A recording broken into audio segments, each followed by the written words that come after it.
Ja, das sind natürlich richtig geile Details. Ja, das ist eine richtige Maschine, Digga. Die Schnur war hier vorne bei uns, ne?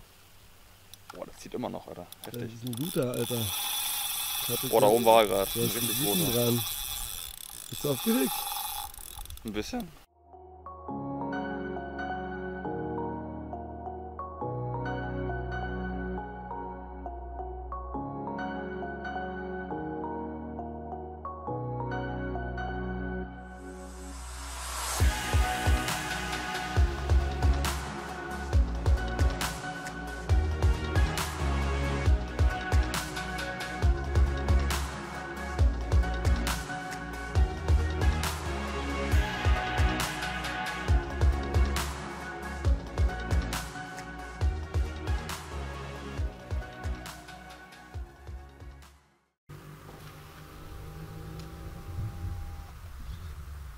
Jo, moin Leute, ich bin wieder zurück und ich habe die Nase immer noch nicht voll. Ich werde immer weiter angeln. Aber das Gute daran ist, ihr kriegt hier einen neuen Film und zwar geht es wieder noch einmal an den Fluss, denn ich muss jetzt endlich noch meinen Flussfisch dieses Jahr fangen. Fluss und Kanal haben mir bis jetzt echt eine harte Lektion gegeben. Ich habe mega viel gelernt, aber jetzt bin ich vorbereitet. Es wird noch mal ein bisschen anders. Wir sind hier nämlich in Kemberg bei Christian Koppe bei den Angelprofis. Und gucken uns jetzt gleich mal drin seinen kleinen schönen Laden an. Und er schafft uns dann an den Spot, der hat was für uns vorbereitet, hat uns Geschichten erzählt. Leute, ich glaube, das wird richtig geil. Der hat uns coole Sachen erzählt. Ich bin natürlich auch nicht alleine hier. Ich habe einen sehr guten Kollegen dabei, den zeige ich euch dann später. Aber erstmal gehen wir kurz rein in den Laden, holen Christian ab und der schafft uns dann zur Stelle, damit es losgehen kann.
Ja Leute, ey, das ist schon wieder so geil hier.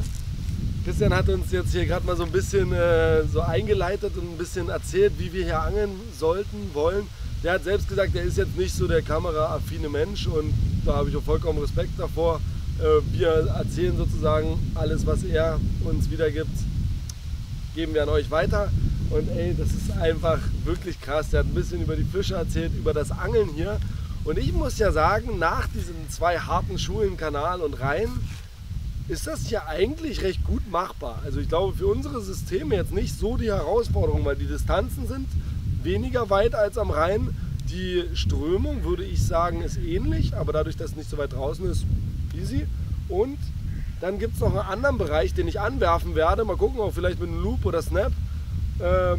Ich glaube, das ist ja alles recht chillig möglich. Also wir bauen jetzt auf jeden Fall gleich mal die Routen auf und hauen die raus. Und ja, Christian hat dir Storys erzählt von Fischen.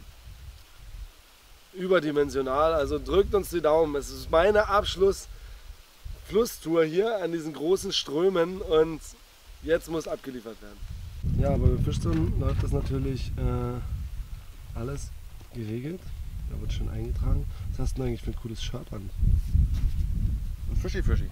Fischi, Fischi, Fischi? Fischi, Fischi, Fischi. Bei uns übrigens im Shop erhältlich.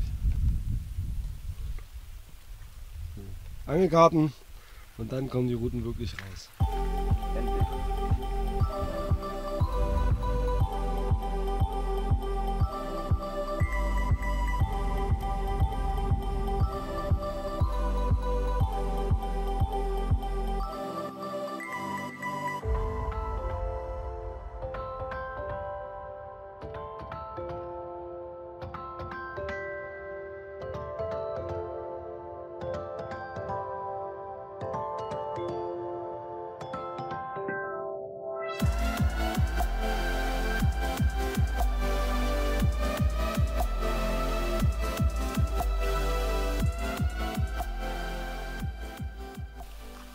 Jo, moin Patrick. Moin. Wir haben dich ja jetzt schon mal hier gesehen in dem ganzen Spaß, aber dein erstes Mal Flussangeln, oder? Ja, sehr interessant auf jeden Fall hier. Und ich bin gespannt, was hier so geht. Ja, auf jeden Fall. Christian hat ja dicke Geschichten erzählt hier von den krassen Fischen. Also, jetzt steht die erste Nacht an. Wie fühlst du dich? Was denkst du? Ich bin sehr aufgeregt und trotzdem bin ich echt gespannt, was geht hier. Oder ob was geht. Aber Chris hat sehr gut vorgefüttert hier. Also eigentlich denke ich, dass hier gut was gehen könnte in der ersten Nacht schon. Ja. Und bin sehr gespannt, ja. Ich auch, auf jeden Fall. Ist auch, wie gesagt, für mich ist ja hier die Mission, jetzt endlich mal den ersten Flussfisch rauszuziehen. Also ich habe ja da jetzt eine Task offen. Ja, das stimmt, ja. Aber das war mit dir auch auf jeden Fall einer der entspanntesten Nachmittage überhaupt. Also ich habe ein kleines Nickerchen gemacht. Du bist ja einmal fast ertrunken. So ähnlich, ja. Ich würde sagen, die Story erzählen wir morgen. Aber jetzt gehen wir erstmal was essen mit den Jungs, die das hier vorbereitet haben. Genau, und dann bitte. freuen wir uns auf den Fisch. Alles klärchen. Bis dann. Tschüssi. Ciao.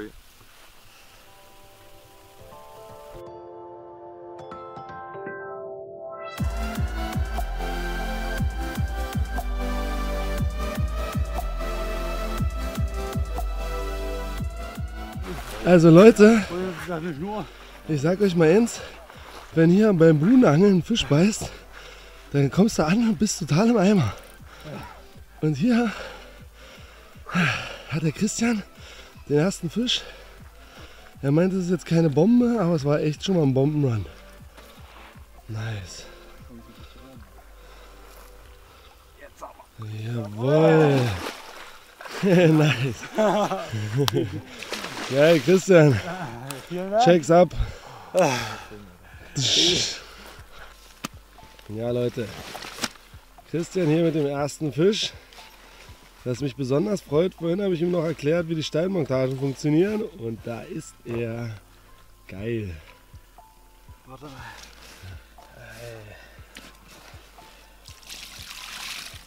Echt schön. Schöner sportlicher Kämpfer, oder? Richtig cool.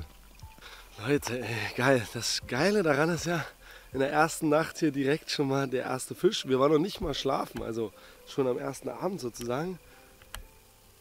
So muss es weitergehen und jetzt habe ich noch ein besseres Gefühl, weil der auch direkt auf die Steinmontage kam natürlich, dass ich auch endlich mal meinen Flussfisch fange. Also Christian hat mich sozusagen nochmal extra motiviert. Daumen drücken.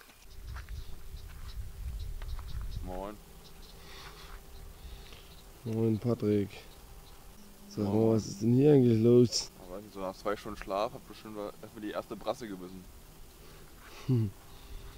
Auch so ein 24er Boilie und ein 15er Poppy, was ich gesagt habe. Oder vielleicht eine Barbe. Aber dafür ist die Stimmung bombastisch, oder nicht? Mega.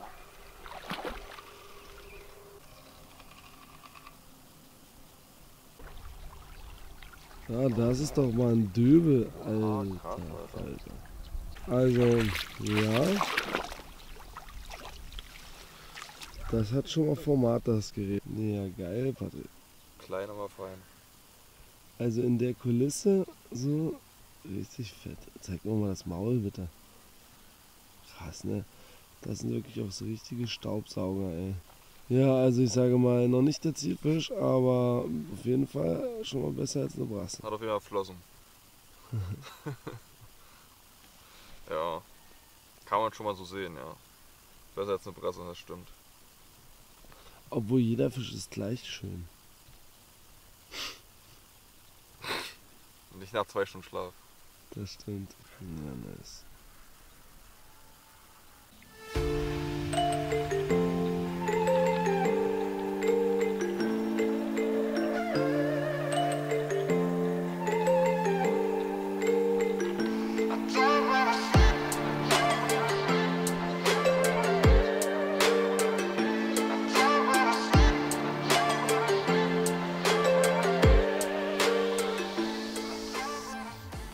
Ja, ich habe noch schön hier Nickerchen gemacht und die fangen hier einfach schon wieder Fische.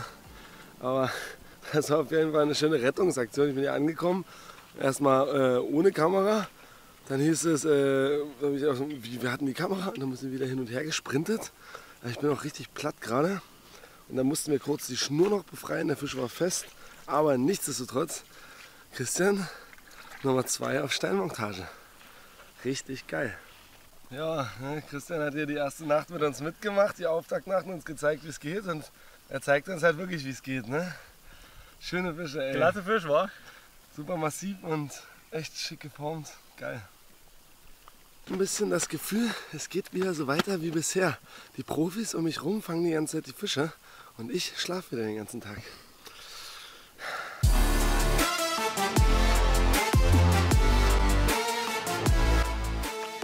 Würde ja auch erstmal ein 10 Kilo Fisch reichen. Meine Fresse. Muss denn das so schwer sein? Ja Leute, ne, so viel nochmal hier. So angel ich meine Montage am Buhnenkopf. Ich zeige euch auch gleich nochmal, wie ich die hinschmeiße an diese Standardstelle. Und hier, wie gerade beschrieben, also das sieht für mich ja echt nach Krebs oder Krabbe aus. Man sieht richtig die Schnittwunden. Ne?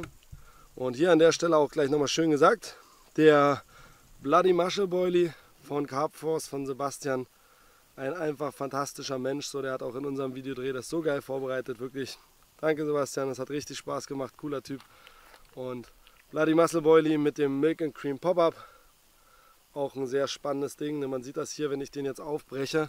In der Mitte ist er noch gelb, so sieht er auch außen aus und gibt aber so viele Lockstoffe frei, dass er einfach wirklich komplett ausbleicht. Und hat schönen Auftrieb, also ein guter Köder definitiv. So, 2 Fallen direkt am Buhnenkopf scharf. Ich mache hier gar keinen Swinger rein, ich hänge den nicht mal ran, weil ich mir denke, auf die Distanz gibt es einfach nur einen Run. Also da gibt es nichts anderes, wie der auch bei Christian reingeballert ist in die Route. Das ist halt geil am Flussangeln, volles Rohr. Leute, eine Sache noch mal kurz, um diesen Sprachteil hier abzuschließen. Ne? Diese ganze Videoreihe hat halt ganz viele verschiedene Funktionen und Aspekte. Und es macht auch Spaß und wir wollen euch unterhalten und entertainen. Aber wenn ihr das geil findet und ihr leckt hier Blut und sagt, ich will eigentlich auch mal versuchen, das mit den Steinen finde ich schon ganz spannend, dann kann ich an dieser Stelle wirklich auch nur sagen, unterstützt uns einfach bitte und probiert es aus. Kauft euch einfach mal eine so eine Box, weil wenn ihr eine so eine Box kauft, dann gebt ihr mir die Möglichkeit, diesen Scheiß weiterzumachen und euch dieses Zeug zu liefern, weil ich muss natürlich davon leben, ich muss dafür sorgen, dass diese Produkte sich verbreiten, dass das Unternehmen wächst. Und dann kann ich eben auch diese Reisen weitermachen und euch diesen YouTube-Channel weiterfüllen. Also, wenn ihr es scheiße findet, kauft es bitte nicht. Aber wenn ihr es gut findet und denkt, ich kann es eigentlich mal probieren, es passt für meine Angelei, die haben genau das gemacht, was ich auch immer mache, dann probiert es einmal auf, kauft eine Box und damit helft ihr uns am allermeisten, diese Sache weiterzumachen. Und an dieser Stelle vielen Dank dann dafür.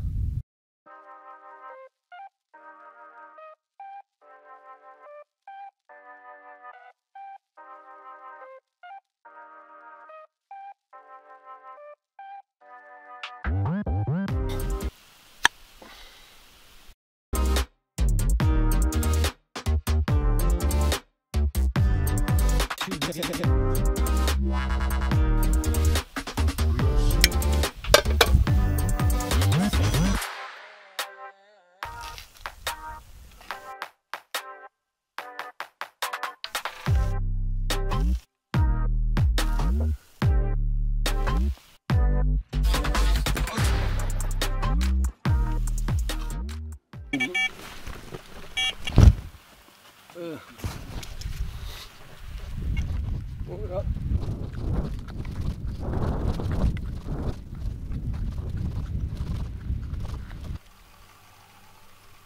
Ding ab. Patrick, Alter, da haben wir hier gerade schön unseren Foodporn gedreht. Oh, jetzt kommt er hoch. Geil! Matti, das ist ein Graser. Ja, ich merke das schon. Nice. Richtig nice. Oh, ich muss hier mal die Blende verändern. Hä? Wow. Das will ich gar nicht gestoppt, oder?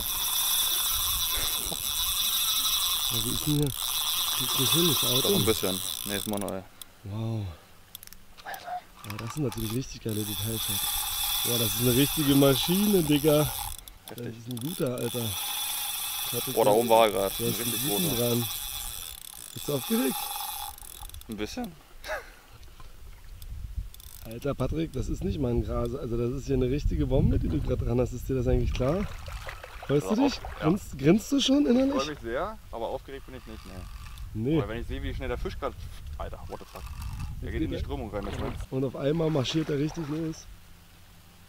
Geht da? Kriegst du ihn ran?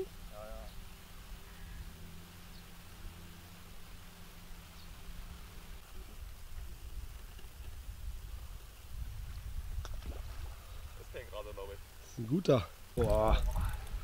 Dicker. Wie geil. Oh, das ist ein richtiges Biest. Mann, Alter, warum fangen immer alle Leute, mit denen ich unterwegs bin, richtig geile Fische? Ist das krass? Das ist ein Brett, Junge. Das ist richtig nice. Alter Falter. Patrick, jetzt siehst du schon aufgeregt aus. Lelelelele.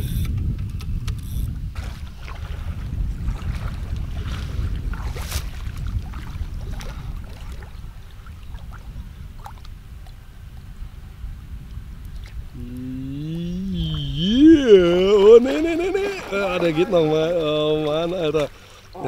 Er macht es spannend. Weißt du, wie anstrengend das ist für Köchern, Alter? Er macht es spannend. Was? Ja, das glaube ich dir.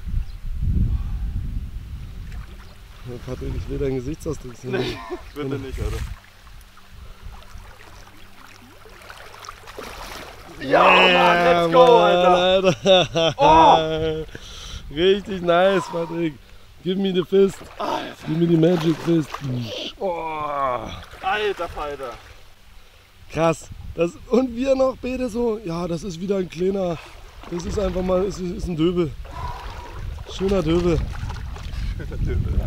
Wirklich eine geile Pfeifes gewesen, Alter. Welche Montage hast du dran? Kannst du das nochmal kurz in die Kamera sagen? Ein Zip mit einem Slip, die. Zips Handy, hä? Ja. Das Handy läuft in der Elbe. Oh. Warte mal, halt nochmal hoch. Okay, schon? Ich will noch einen. Oh, ist auf dem Display gerade richtig kacke. Alter. Was ist die, Alter? Ich raste ja aus. Also wenn der Kescher so aussieht, Leute, dann sieht das Gesicht von dem Typen ungefähr so aus. Seht das? Nice, Alter. Wisst ihr, und was das Ding ist? Ich bin total happy, dass du den auch gefangen hast. Das ist total in Ordnung für mich, weil es hat halt einfach wieder gezeigt, Fischzone Elbe läuft. Na, Patrick, Ja. schwitzt du nicht gerade? Mir fehlen die Worte, würde ich sagen. Krass, oder? Erste Mal am Fluss und was liegt da gerade vor uns? Also, das könnte echt Also ich sag mal so grob geschätzt so 19 Kilo, denke ich mal. magisch, Alter. Und hier sind sie gerade am Start. Hast du gesehen? Die Route muss wieder raus, würde ich sagen.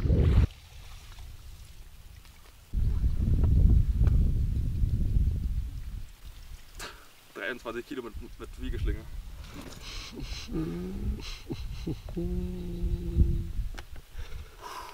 Nice, Alter. Da muss man einfach mal sagen, Respekt. Wir gehen hier raus an den Fluss. Ein natürlicher Flussbereich. Und der knallt am ersten Tag den Ü20-Fisch raus, Alter. Ist das heftig. Oh, was ein Brett, Alter. Willst du mich rollen? Krasser Fisch. Mega. Alter! Was nochmal? Sag nochmal. Ich habe davon die Nacht geträumt, dass ich wenigstens einen guten hier fange. Und das ist auf jeden Fall ein guter. Wir haben hier die Buhnmutti gefangen anscheinend, ja? Mit Steinmontage am ersten Tag. Ich will es nur noch mal festhalten. Nice, Alter, ist der geil. Ist das ein geiler Fisch. Patrick, ey, fettes Petri.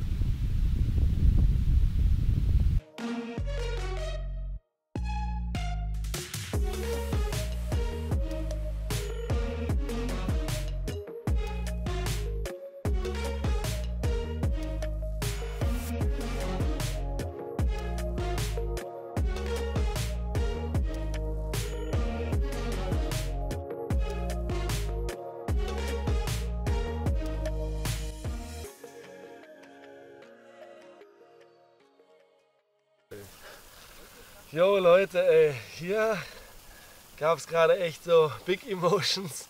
Das ist halt auch echt so ein Teil vom Angeln. Manchmal gibt es so Momente, die flashen einen richtig. Ich glaube für Patrick halt super heavy und für mich auch super heavy, jetzt weil die letzten Kanal und Fluss liefen jetzt nicht so bombastisch. Und dann gehen wir hier an die Elbe in die Buhnen angeln und nicht mal innerhalb von 24 Stunden, nur geil. Erst Christian mit 2 Fischen, der das erste Mal die Steinmontage an der Elbe angelt. Normalerweise angelt er die Steinmontage nur zum Bootsablegen, nutzt die hier und meinte, glaube ich, das erste Mal an dieser Elbe 2 Fische in einer Nacht mit Stein. Genau, richtig, ja. Und jetzt nicht mal 24 Stunden sind um und Patrick geht so eine Bombe ab, Alter. Ja, ich weiß immer noch nicht, was ich sagen soll, aber bin auf jeden Fall sehr geflasht. Und es zittert auf jeden Fall alles noch so ein bisschen. Richtig rührend ein bisschen, ne? So, Ja. wenn man sich so durchkämpft. Und War ein harter Fight auf jeden Fall, die Fische zu bekommen. Ich muss immer ein bisschen klarkommen, ob das wirklich so alles so gerade so passiert ist hier. ja, es ist real. Das ist die Realität. Ja, krass auf jeden Fall. So den zweiten Fisch, gleich über 22 Kilo an der Elbe. Nicht mal an einem See oder so. Deswegen ist er auch so besonders für mich der Fisch, weil es halt ein wildes Gewässer ist hier. Ja, einfach wild mittendrin und auch so wie du schon sagst, ist, dass es real ist. Ich glaube, das will ich an der Stelle auch nochmal festhalten. Also, ne, ihr habt das ja in den Videos jetzt auch schon verfolgt, wie ich an diese Videodokumentation rangehe, wie ich auch als Mensch bin. Ne? Und Fishzone Channel, wenn ihr das verfolgt, das soll halt Angeln widerspiegeln, so wie es ist. Ungeschönt, kein Fake, sondern live und direkt genau so wie es ist. Wir fangen mal nichts. Ich bin der chaotische Typ, das ist auch total in Ordnung. Ich habe geile Leute dabei, die es drauf haben. Aber das, was die erzählen, das ist halt wirklich auch Erfahrung an schwierigen Gewässern. Und ja, und irgendwann knallt es dann halt einfach. Ja. Und dann kommt so eine Bombe, aber nicht jedes Mal. So ist Angeln nicht. Angeln heißt halt blenken, Angeln heißt sich durchbeißen, Angeln heißt auf die Fresse kriegen. Und Angeln heißt auch Sternstunden und Momente erleben, so, die einen bewegen. Und so ganz rein und live und authentisch möchte ich euch das wiedergeben. Und auch wir waren halt natürlich völlig geflasht, baden einfach. Und dann ziehe ich mich nicht erst um und mache mich schön, sondern ich gehe vor die Kamera, so wie es ist. So ist das Leben, das Angeln, das ist geil. Ja. Kam wieder was hoch? Ja, kam mir was hoch. Patrick, erzähl uns doch mal, was angelst du jetzt hier eigentlich? Montage, Köder, alles drum und dran. Ich fische jetzt hier den Zip mit einem Slipgummi. Dann ein 20 mm Muschelbody mit einem 15 mm Milky and Cream Pop-Up. Mein Lieblings-Pop-Up. Ein 2er Haken. Ach, das sind diese Nägel, ne? Die Nägel, die du meinst, genau, richtig. Die kleinen Haken. Ja, Ja, und das Wichtige ist natürlich auch das hier. genau. Welche Farbe haben wir hier? Hier haben wir unseren Muddy. Genau, Muddy. finde ich am besten. Muddy auch meine Lieblingsfarbe, ehrlich gesagt. Obwohl, Oder halt Sandy jetzt, geht auch. Sandy kommt jetzt langsam, ne? Ja, sind beide nicht schlecht, aber am meisten Muddy. Jo, Patrick, warte mal, bevor du rein ist, ne, nimm mal kurz den Stein in die Hand und erklär den Leuten nochmal bitte, worauf die achten müssen, wenn die den zum Einpendeln einspannen. Wie genau machst du das? Weil das finde ich auch immer recht wichtig. Kommt immer darauf an, wie doll ich werfe. Also wenn ich doll werfe, dann halt eher in die Mitte. Mhm. Wenn ich jetzt bloß so ein bisschen aus der Hüfte, sag ich mal, rauswerfen möchte, dann spanne ich ihn weiter im Viertel ein, dass er halt relativ schnell rausklingt, wenn der Fisch beißt. Was meinst du mit Viertel? Halt im vorderen Viertel, dass halt, Der Steinlänge, genau. genau Mhm. richtig, also wenn der Fisch dann beißt, dass er halt sofort runterrutscht. Und nicht lange- schön hochkant, Genau, das richtig. ist auch Also- immer wichtig. Zeig mal von vorne bitte den Stein, so dass man mal sieht, wie wir den da wirklich... Ne, also Leute, die Spitze richtig schön nach unten, dann kippt er immer auf die Seite und alles liegt flach am Grund. Genau richtig. Jo Patrick, leg los.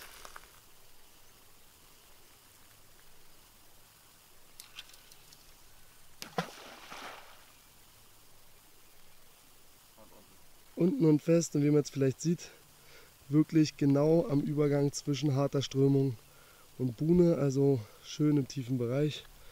Und jetzt läuft der Patrick darüber zu seiner Route ganz einfach, hält die Schnur ein bisschen gespannt, legt die Route dort ab. Also da es hier an diesen Buhnen anscheinend eh nicht viel mehr Möglichkeiten gibt als diese Angelei an den Spitzen, ist es halt total easy mit Stein. Zack, ihr habt es gesehen, dort reingeworfen, dann läuft er hier dort rum, legt die Route hin, spannt nochmal nach. Richtig geil.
romantische Stimmung hier gerade wieder. Das sind dann echt die Momente, ne? Das Sonne so fast am Wegtauchen.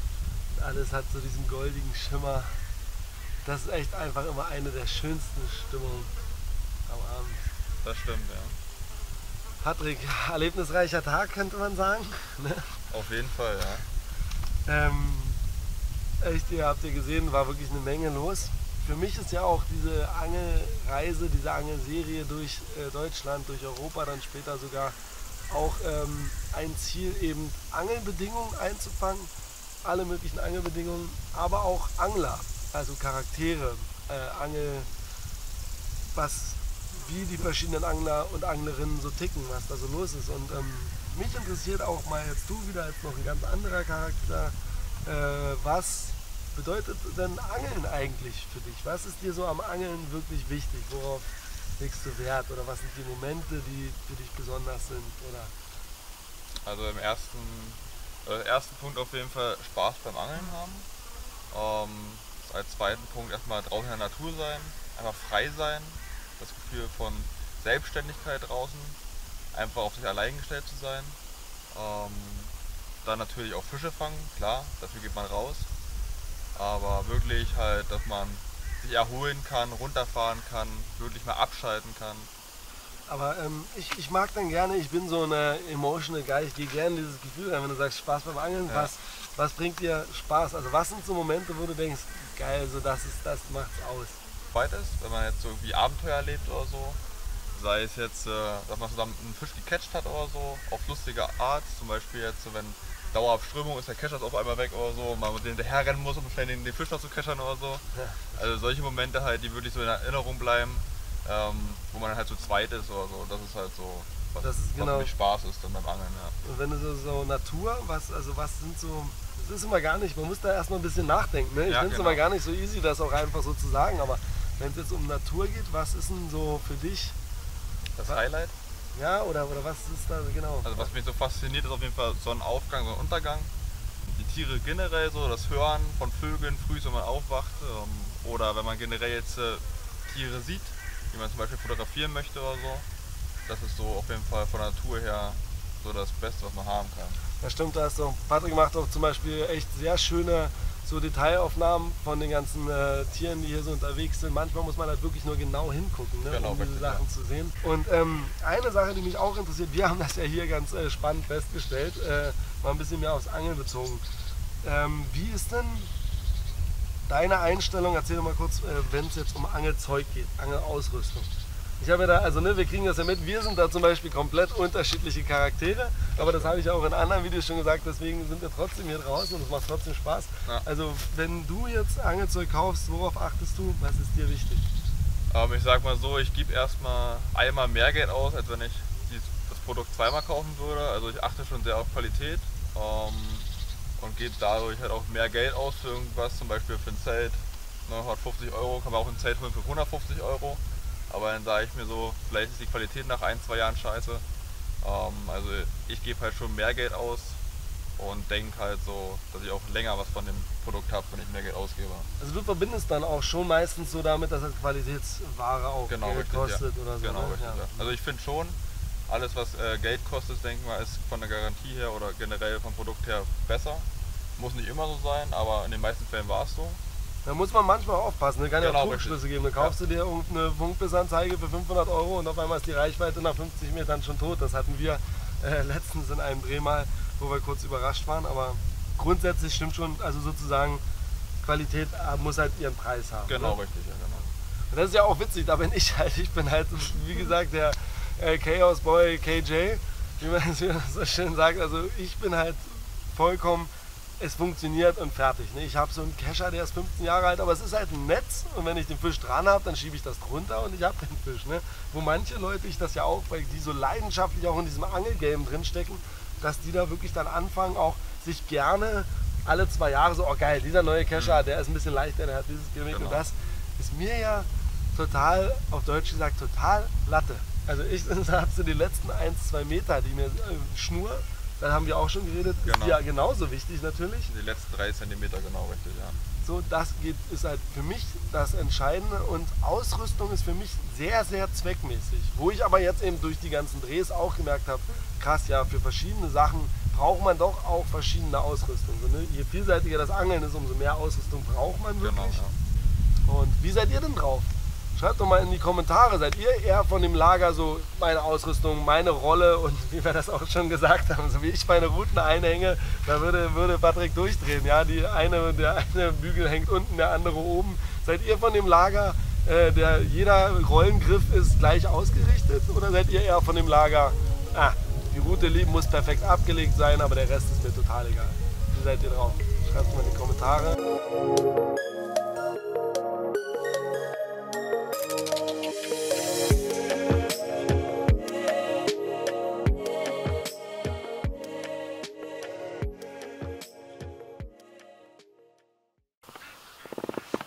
Leute, ich bin hier gerade wach geworden und guckt euch diese traumhafte Kulisse an. Das ist doch einfach nur der Oberknaller, oder? Das ist echt was. Wie schön kann das Leben sein, wenn man hier so liegt draußen und sich so eine Kulisse anguckt. Das ist einfach der Wahnsinn. Ich werde die Chance mal nutzen, euch abzuholen und zu erzählen, was heute Nacht hier so passiert ist. Es war auf jeden Fall eine ereignisreiche Nacht. Also alles ist ereignisreich. Dieser ganze Trip hat mich schon wieder so gekickt und gibt mir so viel mit. Das ist wirklich total verrückt. Ich hatte heute Nacht auf jeden Fall meinen ersten Lauf, endlich.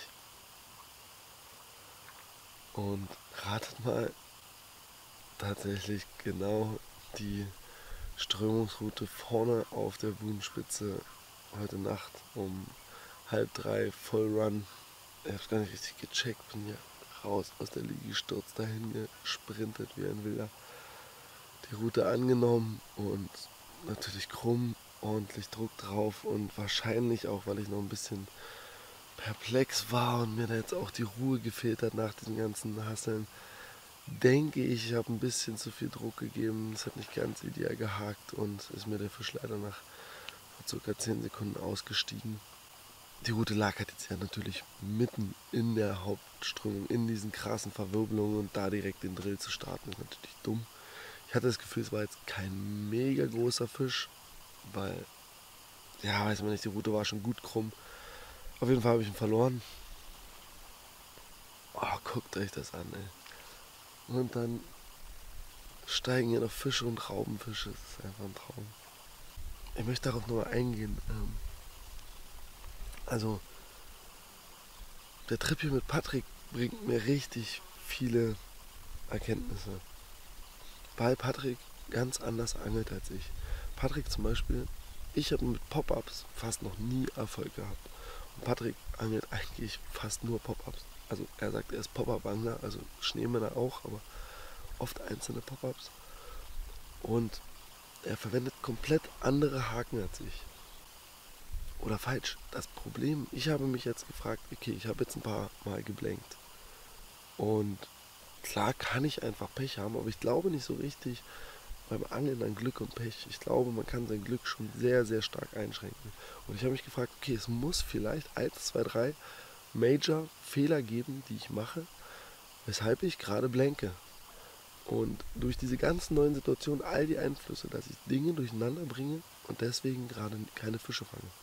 Und möglicherweise ist dieser eine ganz große Major-Fehler, den ich mache, dass ich einen Haken für ganz verschiedene Rigs und Optionen verwende und ich muss den Haken variieren, je nach Rig. Und jetzt habe ich mir gedacht, okay, beim D-Rig ist mir das schon mal aufgefallen, das fand ich nicht ideal. Habe mir jetzt aus meiner Box noch einen ganz alten Haken mit einem geraden Schenkel genommen und bums, die Route läuft ab. Und das ist für mich so, ey, das kickt mich einfach gerade richtig. Das lässt mich fast emotional werden, weil ich nach diesem ganzen Kampf anfange zu verstehen und zu ordnen und das ganze Gelernte zu ordnen. Und was ich über mich weiß, ist, dass eine meiner großen Stärken einfach meine logische Kombinationsfähigkeit ist.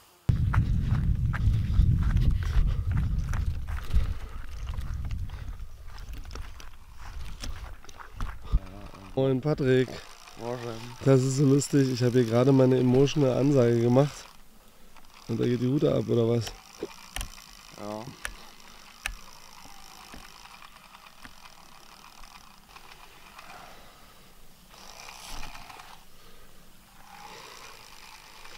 Auch kein Vollrun.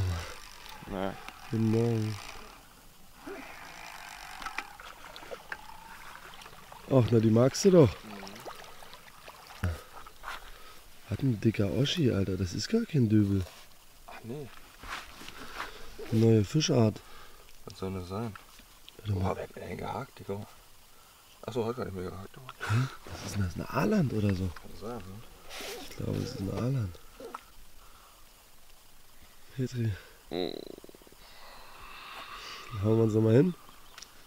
Präsentiert den erst noch mal schön. Danach auf jeden Fall, ja. Zeig her, das schöne Ding. Geil, aber irgendwie auch ein geiler Fisch, oder? Mhm.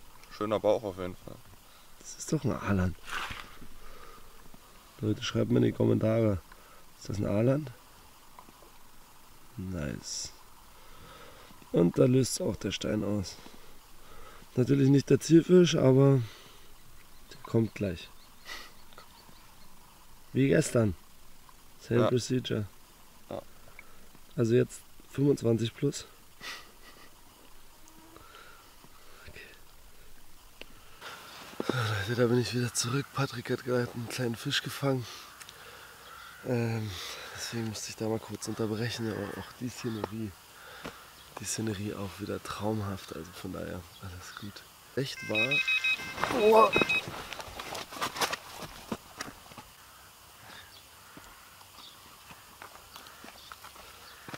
Alter, wollt ihr mich verarschen, ey? Da gab es einfach mal kurz einen richtig heftigen Take. Stein ist noch drin, aber nicht gehakt. Richtig die Bremse kurz losgelaufen, abgefahren. Und jetzt gerade dieser Anfasser auch so ein bisschen schade, hat nicht geklebt, werde ich gleich mal kontrollieren, aber die Fische sind hier, das ist gut. Mir wird auch durch diese ganze Tour bewusst, so Angeln ist mein Leben. Ich habe mich hauptberuflich selbstständig gemacht mit Angeln, beziehungsweise der Herstellung von Angelzeug. Und mir wird hier durch die Tour erstmal bewusst, wie viel es eben gibt, wie viele verschiedene Herangehensweisen, wie viele verschiedene Tricks und Kniffe. Und der Anspruch an mich selbst als Angelhersteller ist natürlich einer der besten Angler zu werden. Und ich werde alles daran legen, zu lernen und aus allen Situationen was mitzunehmen, bis ich an den Punkt komme, dass ich halt das verstehe und wirklich Rat geben kann und eben auch in der Lage bin, wirklich gutes Angelzeug herzustellen, weil ich eben Angeln verstehe, das System Angeln und da drin stecke und wirklich Ausrüstung zur Verfügung zu stellen, die meine Kunden und Angler glücklich macht. Und das Schöne jetzt an diesem Biss heute Nacht war, dass mir das gezeigt hat, zum Beispiel dieser Slip XL Gummi. Ich hatte hier ein paar Anregungen in diesem Dreh schon wieder. Und dieser Slip XL Gummi jetzt komplettiert wieder das Sortiment um einen weiteren Faktor, um ein weiteres Tool, was man nutzen kann, um bleifrei zu angeln.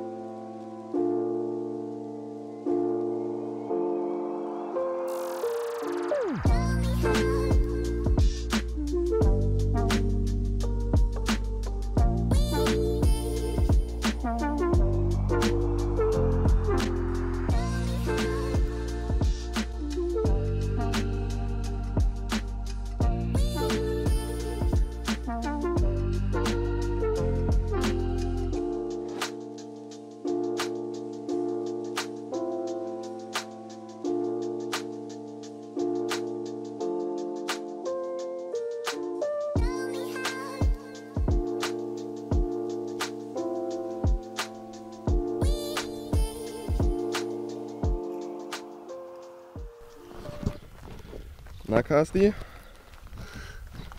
Leute, nach dem ganzen Chaos habe ich hier einen Fisch im Drill.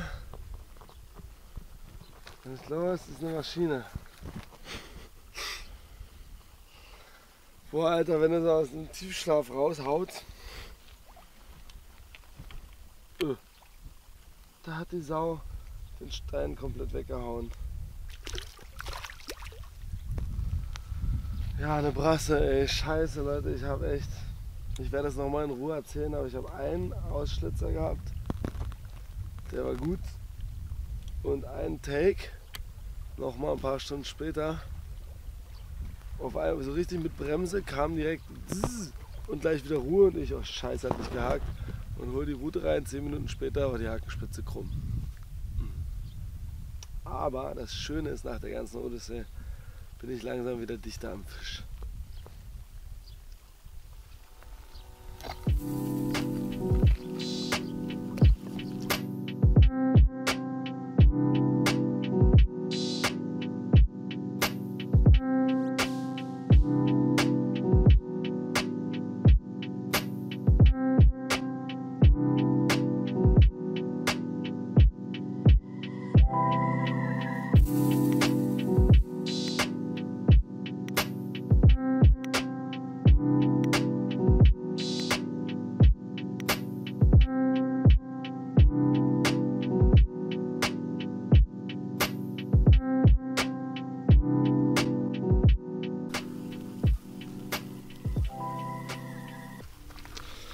Jo Leute, der Patrick bringt jetzt auch seine zweite Rute raus und er hat mal einfach den Snap mal rangemacht. Wir haben jetzt gerade ein paar Wurftests dazu gemacht und er macht noch ein paar Problemchen. Ich finde, es sieht schon ganz cool aus, aber er hat auf jeden Fall noch ein paar Problemchen. Wir haben den aber hier auch wieder in diesem Dreh hart auseinandergenommen und 2, 3 Ansätze gefunden, den zu verbessern, aber dazu dann wirklich mehr, wenn er dann wirklich reif ist dafür, um mehr zu zeigen. Ja, was wir jetzt aber noch mal testen wollen, ist den Auslösemechanismus. Deswegen legt Patrick den jetzt einfach mal ab. Das funktioniert auf jeden Fall schon ganz easy. Und dann gucken wir mal, ob wir einen Fisch drauf kriegen und schon mal feststellen können, ob er vernünftig auslöst. Weil beim Werfen macht er noch ein paar Sachen, verrutscht ein bisschen. Es sind so ein paar Details, aber Schritt für Schritt. Ich sage mal, wir haben auch schon Lösungsansätze. Ja, Leute, und das Schöne beim Steinangeln ist ja tatsächlich, dass ich jetzt schon meinen nächsten Trip vorbereiten kann. Nämlich, wenn wir morgen hier zusammenpacken, natürlich hoffen wir bis dahin noch jede Menge Action zu präsentieren, am besten jede Route geht noch einmal ab. Aber wenn ich morgen hier zusammenpacke, dann habe ich morgen Abend einen Tag im Büro, um schnell die wichtigsten Sachen zu packen. Und dann geht es schon wieder direkt ab nach Kiel zu Lars Reinecke und wir werden dort an der Schwentine vom Boot aus angeln. Ich habe auch mega Bock darauf. Also es geht direkt wieder weiter. 4 Nächte bin ich da. Er sagt, die Schwentine ist ein kleines Flüsschen mit krass viel Biomasse, krass viel Kraut und die Fische sehen auch entsprechend aus, so Brassen bis 7 Kilo und fette Geräte, Welse und alles und so weiter. Also ich bin richtig gespannt. Das wird jetzt definitiv mein Fließgewässerabschluss für dieses Jahr. Ich hoffe, ihr hattet viel Spaß mit dieser Fluss- und Kanalreihe. Und das Schöne ist natürlich, auf dem Boot findet man weniger Steine, aber ich kann halt hier direkt nebenbei an der Elbe jetzt schon mal meine Gewichte sammeln. Und ja, das mache ich einfach mal und bereite meinen Trip schon vor. Und ich habe halt hier wirklich schön die Chance, ne? Einfach, ich nehme mir halt genau das, was ich brauche, verschiedene Gewichte und bin dann super flexibel, kann die einfach tauschen.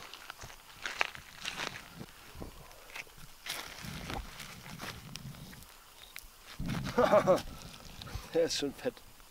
Ja, der ist ein bisschen doll. Hier ein paar kleinere, ein paar schöne große flache. Ja, der ist auch nicht so toll. Aber hier haben wir alles, was das Herz begehrt.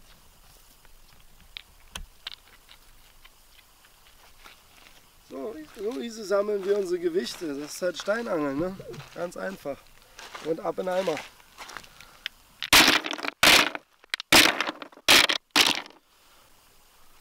Eimer voll, kann die nächste Session starten. Oder wir machen die hier noch alle leer. Jo Leute, die letzte Nacht hat angebrochen. Oder naja, der letzte Abend, die letzte Nacht kommt jetzt. Patrick, wie war's? Gib mir mal, wie war es für dich so unser Trip? Erzähl mal, wie ist dein Gefühl? Es war auf jeden Fall sehr spannend, erstmal zu wissen, was so kommt. Oder generell erstmal so zu gucken, was überhaupt hier so geht, weil es das erste Mal für mich war, dass ich am Fluss war. Oder das erste Mal, dass ich am Fluss bin. Wir haben relativ gut gefangen. Ich wünsche, dass du noch einen fängst, auf jeden Fall. Und es war auf jeden Fall bis jetzt sehr geil, muss man sagen. Hat sehr viel Spaß gemacht, war auf jeden Fall sehr heiß. Oh Mann. Auf jeden Fall heute, ja. 36 Grad. Würde ich auf jeden Fall immer wieder machen. Und insgesamt ist es sehr cool, auf jeden Fall mit dir. Danke, Ja. dass wir das gemacht haben. Hat mir auf jeden Fall sehr viel Spaß gemacht, ja. Freut mich auch, dich im Team zu haben. Auf jeden Fall, dass wir da war auch jetzt wieder guten Auseinandersetzungen. Ich habe wieder viel gelernt, wieder viel gemacht. Riesengeilen Fisch gefangen. Auch gleich der Anfang war ja schon mega mit Christian, der gleich Ja, 2 auf Fische jeden gefangen Fall, hat. Der erst noch mit Blei angeln wollte. Wir haben ihm dann gesagt, nee, mach mal jetzt einen Stein ran. Und bums, hat er gesagt, er hat das erste Mal hier 2 Fische in einer Nacht gefangen. Hat er vorher noch nie gehabt. Also voller Erfolg insgesamt. Aber sonst hat auch viel sehr gut funktioniert, finde ich. Wir haben irgendwie uns unterstützt und gemacht und immer, also ich konnte mich auf dich verlassen, dass wenn Fisch beißt, du angerannt kommst. Wir haben uns da beide gut reingeteilt, fand ich. Ja. Ich freue mich darüber, dass ich jetzt auch wieder Bisse hatte, dass dieses ganze Chaos in meinem Kopf sich wieder ordnet und ich anfange, wieder an die Fische ranzukommen. Ich werde eines Tages die Sternstunde erleben. Ja. Heute Nacht, in der nächsten Nacht mit Lars. Oder irgendwann werde ich einfach abräumen und meine Fische rauszerren. Und alles bis dahin ist nur ein Weg. Genau. Und hier von Patrick wieder super viel gelernt, schöne Zeit gehabt, wieder eine geile Bedingung. Und dann kommt das nächste und das nächste und das nächste. Scheiß drauf. Ich fange meinen Fisch. 100 Pro. Auf jeden Fall. Ja. Irgendwann schon. Patrick, danke dir. Ich muss danken für die geile Zeit. Hat sehr viel Spaß gemacht. Auf jeden Fall immer wieder gerne. Machen wir wieder. Also, Leute, wir sehen uns gleich zum Fisch. bis dann.